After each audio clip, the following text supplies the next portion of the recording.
السلام علیکم ورحمۃ اللہ وبرکاتہ۔ آج ہم قرآن پاک سے ایک آیت پڑھیں گے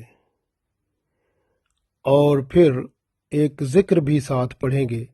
یہ سب کچھ نیا کاروبار جو کرنا چاہتا ہے اس کی کامیابی کے لیے ہے کہ اگر کوئی بندہ کوئی نیا بزنس نیا کاروبار شروع کرنا چاہتا ہے تو اس کے لیے یہ قرآن پاک کی آیت ہے جس کو ہم روزانہ اول آخر درود شریف کے ساتھ 141 بار روزانہ پڑھیں گے۔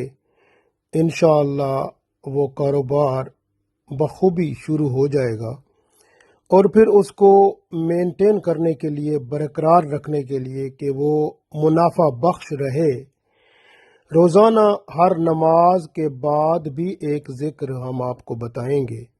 وہ روزانہ ہر نماز کے بعد کرتے رہیں گے، 5 نمازیں پڑھتے ہوئے ہر نماز کے بعد وہ ذکر کریں گے تو انشاءاللہ کاروبار منافع بخش رہے گا، اللہ تعالیٰ اس میں برکت ڈالے گا۔ اور پھر ہم کچھ احتیاطی تدابیر آپ کو بتائیں گے، وہ 12 نکات پر مشتمل ہے، جس سے پھر کاروبار میں کوئی کمی نقصان نہیں ہوگا، اور الحمدللہ اللہ کے حکم سے وہ سب معاملہ بہتر چلتا رہے گا۔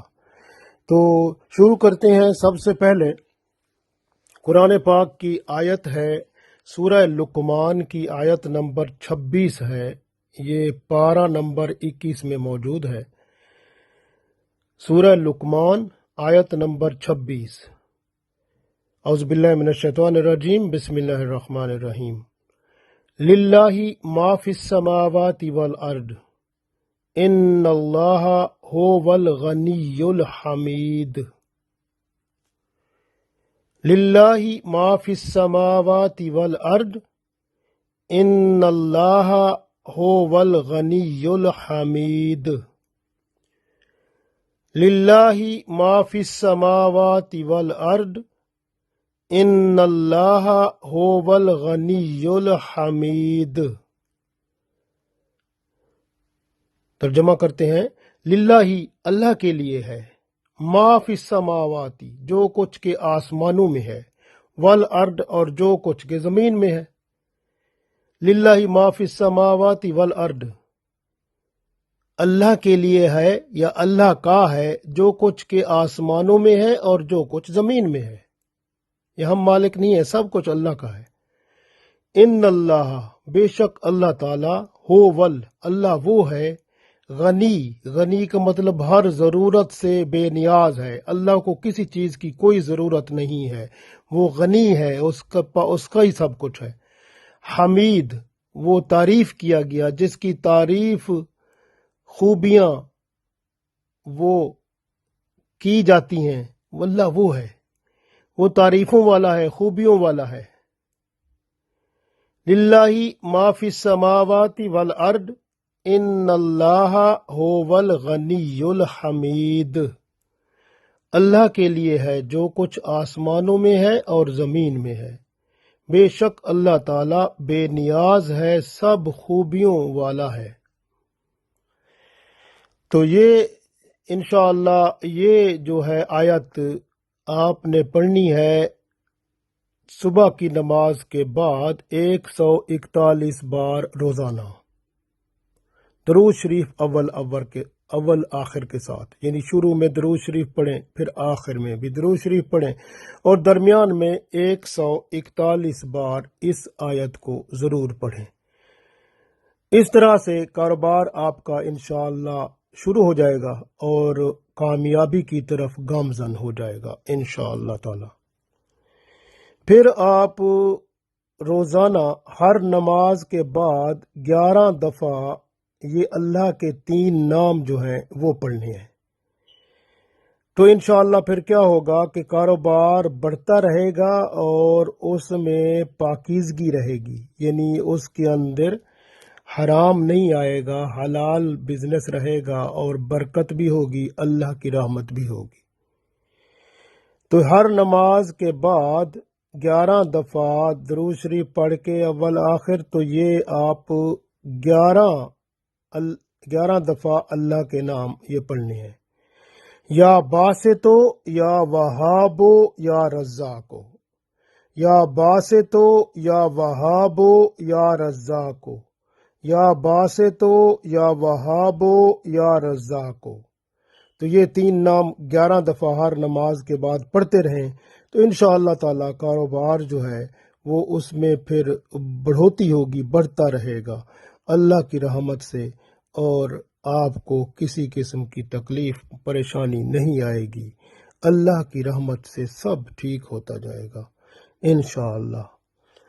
اور ساتھ کیونکہ ہم درود شریف پڑھتے ہیں نا، تو درود شریف میں ہم پڑھتے ہیں کہ اللہ تعالیٰ سے عرض کرتے ہیں کہ رسول اللہ صلی اللہ علیہ وسلم اور آل رسول صلی اللہ علیہ وسلم پر ہم اللہ تعالیٰ سے عرض کرتے ہیں کہ یا اللہ ان پر آپ اپنی رحمتیں نازل فرما۔ تو آپ آل رسول جو ہے رسول اللہ صلی اللہ علیہ وسلم کا خاندان جو واقعی اللہ کے رسول صلی اللہ علیہ وسلم کے خاندان سے ہوں، اور ان کی زندگی میں غربت ہو، کسی ضرورت ہو، تو آپ ان کی ضرورت بھی پوری کرتے رہیں، تو انشاءاللہ اس سے بھی آپ کے کاروبار میں اور نکھار پیدا ہوگا، بہتری ہوگی۔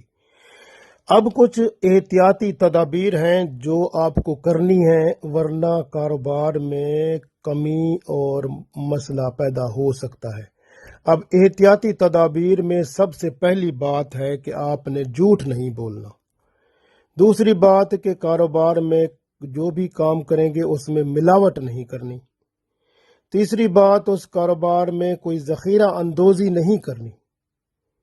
جو کچھ مال آپ کے پاس ہے سب حاضر کر کے بیچنا ہے، ذخیرہ اندوزی کر کے کہ بھی وقت رکھیں تاکہ ریٹ بڑھ جائے یا کچھ ہو جائے، تو اس طرح سے آپ نے ذخیرہ اندوزی نہیں کرنی۔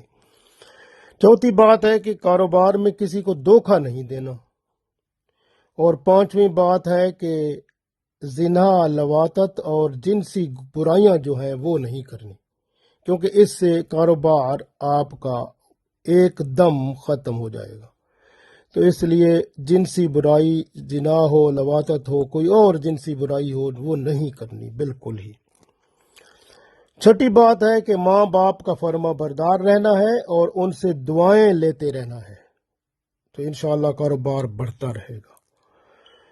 ساتویں بات ہے کہ جو اللہ آپ کو دیتا ہے تو اس میں سے آپ نے دیکھنا ہے کہ رشتہ دار، ہمسائے یا ضرورت مند جو ہیں ان کی مدد بھی کرتے رہنا ہے۔ اسی طرح سے آپ دیکھنا ہے کہ اجتماعی طور پر رفایا عامہ کے کام جو ہیں ان میں آپ نے جو مدد آپ سے ہو سکے تو اس میں بھی آپ نے مدد کرنی ہے۔ 9ویں بات ہے کہ اگر کوئی مانگنے والا آپ سے مانگتا ہے تو اس کو جھڑکنا نہیں ہے، کبھی نہیں جھڑکنا، ورنہ اس کی آہ جو ہے وہ آپ کے کاروبار کو تباہ کر دے گی۔ اس لیے اس کو جھڑکنا نہیں ہے، اور آپ سے اگر ہو سکے خدمت کر دیں، اگر نہ ہو اس وقت اس سے معذرت کر لیں، اور انشاءاللہ تو ادب سے طریقے سے اس طرح سے مانگنے والے کو آپ نے جھڑکنا نہیں ہے۔ 10ویں بات ہے کہ کسی کی اگر مدد کرتے ہیں تو آپ اس کو مدد کر کے بھول جاؤ۔ جس طرح ہم چھوٹے ہوتے تھے نا، وہ دیوار پر پرائمری اسکول میں ہم پڑھتے تھے، لکھا ہوتا تھا کہ نیکی کر دریا میں ڈال، تو نیکی کر دریا میں ڈال یعنی نیکی کرو، بھول جاؤ، احسان نہ جتاؤ، کیونکہ قرآن پاک میں اللہ نے فرما دیا ہے کہ اگر احسان جتلایا تو وہ نیکی بھی ختم، اور جو کاروبار ہے اس کے اندر بھی خرابی شروع۔ تو اس لیے کسی کی مدد کرو تو اس کو جتلاؤ نہیں کہ میں نے تو فلاں ٹائم آپ کی مدد کی تھی، آپ کی تو حالت یہ تھی، آپ کو یہ تھا، میں نے تو اس وقت یہ نہیں کہنا۔ بس وہ اگر کچھ کسی کی خدمت کی ہے تو بھول جاؤ، بس اس کو کبھی یاد نہ دلاؤ، کیونکہ آپ نے یہ سب کچھ اللہ کو دیا ہے۔ اب اللہ کو دے کر بھی اللہ کو کہتے ہو کہ میں نے اللہ آپ کو یہ دیا تھا، تو اس لیے نیکی کر کے بھول جاؤ، احسان کبھی نہ جتلاؤ۔ اور 11ویں بات جو ہے وہ یہ ہے کہ نرمی اختیار کرو، سختی نہ کرو، چاہے آپ کا سٹاف ہو، جو آپ کے پاس کام کرنے والے ہیں یا جن سے آپ کام کرتے ہیں، کام لیتے ہیں، سب جو ہے نا آپ نے نرمی کرنی ہے، اور بڑے جو ہیں بڑوں کی قدر کریں اور چھوٹوں پر شفقت بھی کرتے رہیں۔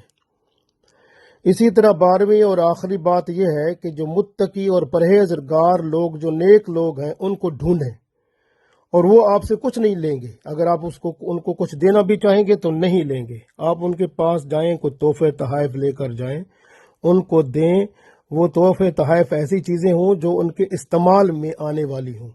وہ متقی پرہیزگار لوگ جب ان کو آپ کوئی چیز دیں گے، وہ ان کے پاس رہے گی، اس کو جب بھی وہ استعمال کریں گے تو وہ ان کو دیکھیں گے تو ان سے دعا ہی نکلے گی آپ کے حق میں، اور وہ دعا آپ کے رزق کو بھی بڑھائے گی۔ آپ کا رزق نہ صرف مالی رزق، جسمانی رزق، بلکہ روحانی رزق کو بھی بڑھائے گی، اور آپ کے لیے جہاں دنیا میں اور آخرت میں نجات کا باعث بھی بنے گی۔ تو اس لیے نیک لوگ ڈھونڈیں، اور اگر وہ آپ سے کچھ چیز تحفہ وغیرہ قبول نہ کریں تو آپ ان کے پاؤں پڑ جائیں، بس ان سے آپ ان کو دے کے جانا ہے۔ بس اس طرح سے پھر وہ جب بھی ان سے پھر دعا ہی نکلے گی جب بھی وہ اس کو دیکھیں گے۔ تو اس طرح سے آپ نے یہ کام کرنے ہیں، اس طرح سے آپ کا رزق جو ہے وہ بڑھتا رہے گا، اس میں پھر مسئلہ نہیں ہوگا، اور کبھی غرور، تکبر، فخر نہیں کرنا، لالچ نہیں کرنا، حسد بھی نہیں کرنا، اور اپنا کاروبار جو ہے اس کو اللہ کی عطا اور اللہ کی طرف سے فضل و کرم ہی سمجھنا ہے، اور شکر ادا کرتے رہنا ہے اللہ تعالیٰ کا۔